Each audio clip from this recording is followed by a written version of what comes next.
E aí, hoje a gente vai mergulhar numa situação que, infelizmente, é muito comum em academias.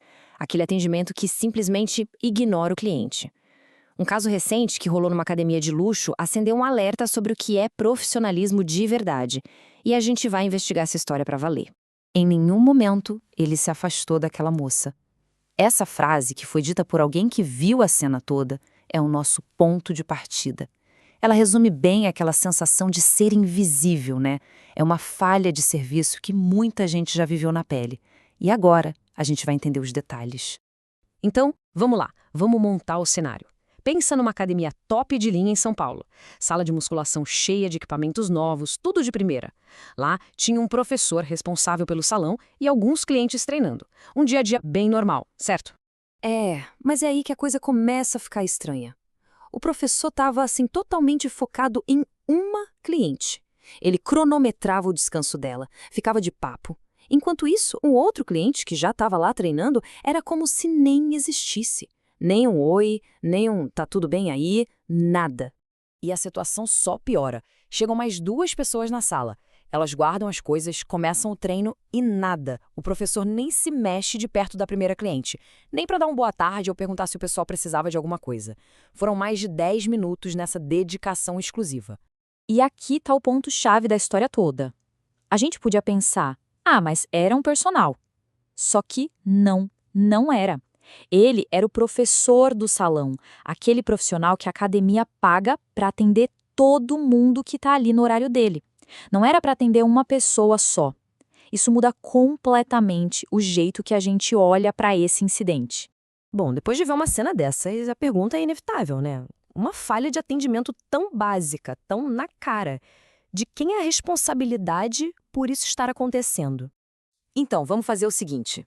Vamos tratar isso aqui como uma investigação. Para a gente achar a causa real do problema, a gente precisa analisar todos os possíveis suspeitos, ou seja, os fatores que levaram a esse atendimento péssimo. E a gente tem 3 suspeitos principais nessa lista.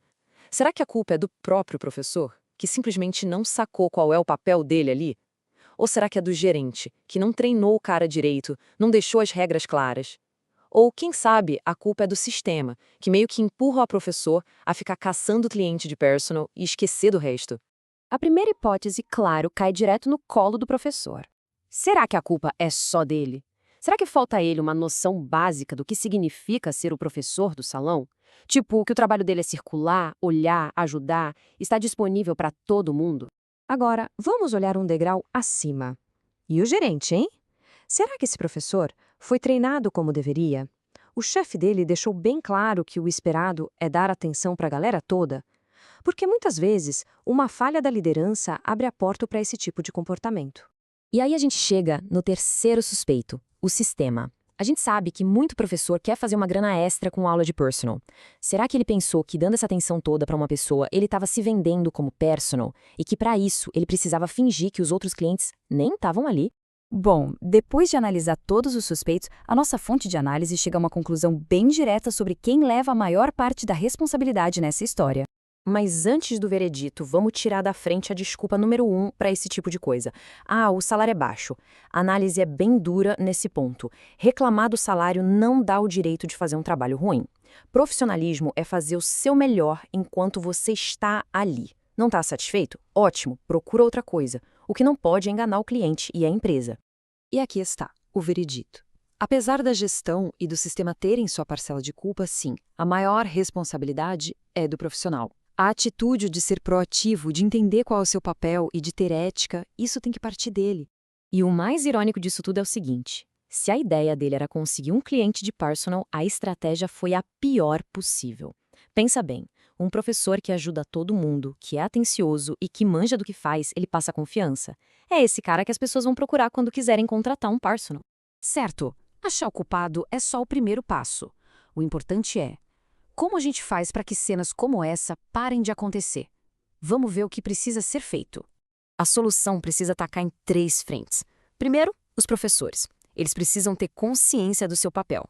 E se não querem cumprir a carga horária, que negociem para diminuir. Segundo, os gerentes. Tem que treinar e cobrar um padrão de qualidade. E terceiro, lá na base, as faculdades. Elas precisam ensinar não só a parte técnica, mas também o que é ser um profissional no mundo real. E, no fundo, a questão é essa.